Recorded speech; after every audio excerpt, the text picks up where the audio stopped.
Ang Sikogu po ay isang community-based group na binuo para po malayo na rin po ang mga kabataan sa masasamang bisyo. At syempre po para may mai-represent na rin po ang Pasig City sa iba't ibang competition. Noong una po ay drum and lyre lang po kami. Tapos gumawa po ako ng sarili kong grupo para po sa Pilipinas Got Talent. Ang flag twirling po. Kasi po ang flag twirling maganda visually.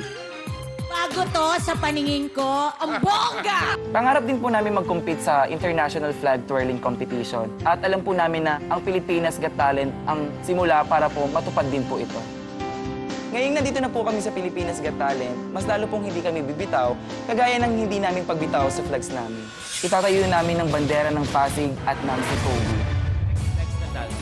Yes, that's right. Alam mo, Lolo Boy, ipapahiram sana mo yung yung helicopter mo. May isa lang tayong problema dyan.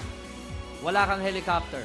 Kasi baka, wala kang hangin. Baka hangin ng helicopter ng flags lang nila, di ba? Tama. At syempre, hindi lang nila tinatayo ang kanilang mga bandera.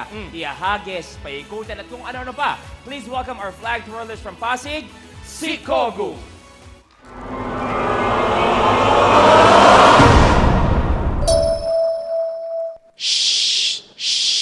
They're about to start the movie.